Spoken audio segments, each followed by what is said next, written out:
Maka sungguh beruntung orang yang banyak istighfar. Kata Nabi SAW, tuba liman wajada fi sahifatihi istighfaran katsiran. Sungguh beruntung orang yang mendapati dalam catatan amalnya banyak istighfar. Sekarang ini ibu-ibu, ya, banyak waktu kita terbuang, Bapak-bapak sekalian.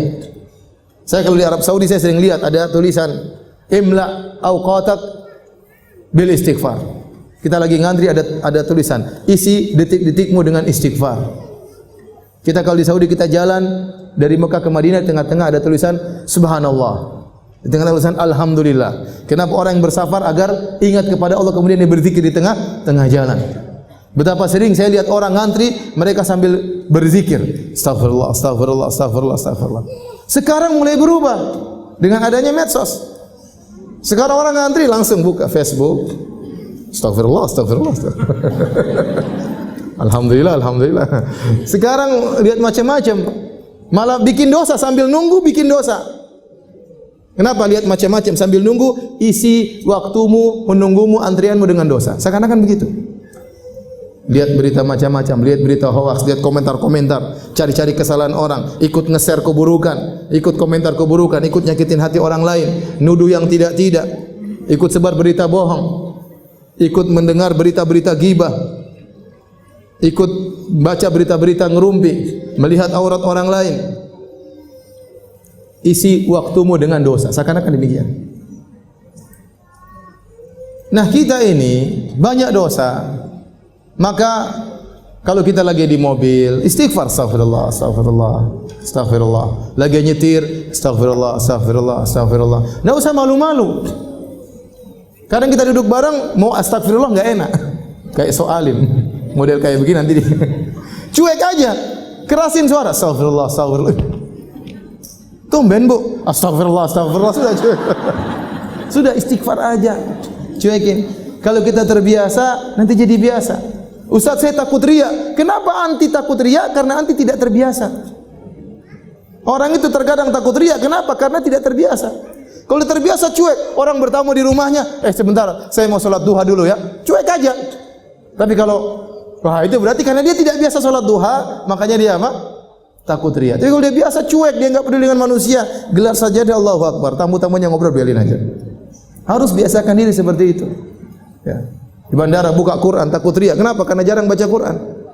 Kalau sering baca Quran di mana-mana enggak ada takut riya. Insyaallah, maksudnya Allah jaga diri. Ya. Maka maksud saya banyak waktu kita terbuang isi dengan istighfar, astagfirullah, astagfirullah, astagfirullah. Orang kalau sudah istighfar manfaatnya banyak. Allah berikan dunia dan juga Allah berikan akhirat. Yang sini saya sampaikan.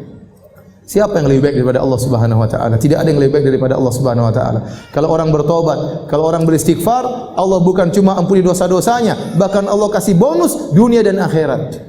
Ya. Apa kata Allah Subhanahu wa taala? Ya. Tentang perkataan Nabi Nuh alaihi salam, "Faqultu astaghfiru rabbakum innahu kana ghaffara, yursilis samaa'a 'alaikum midrara wa yumdidukum bi amwalin wa banin wa yaj'al lakum jannatin wa yaj'al lakum anhara ma lakum la tarjuna lillahi waqara." Aku berkata kepada kaumku, istighfarlah kalian. Sungguhnya Allah Maha Pengampun. Niscaya Allah akan turunkan hujan, yaitu hujan apa? Hujan rahmat. Bukan hujan bikin musibah.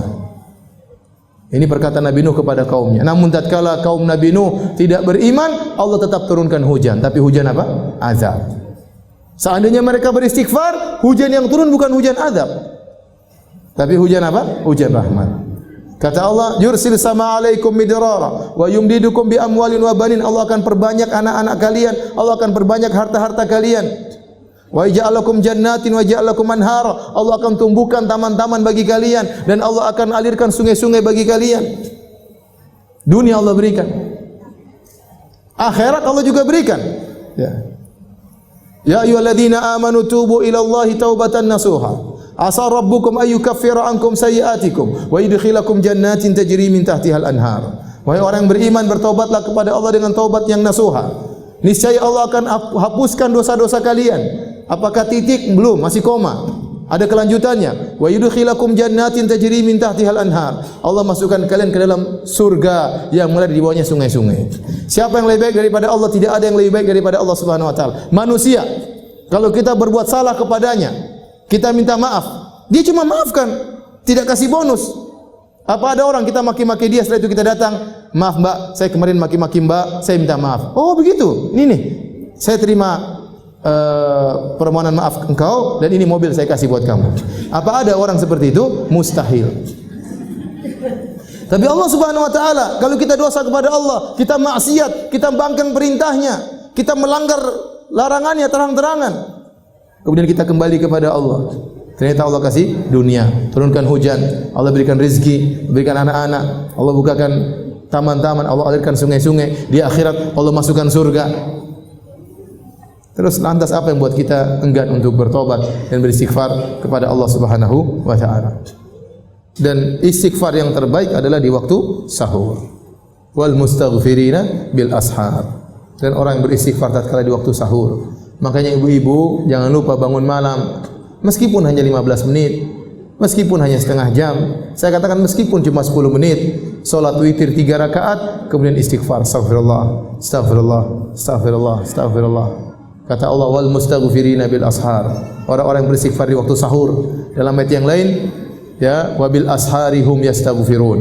Di waktu sahur mereka beristighfar.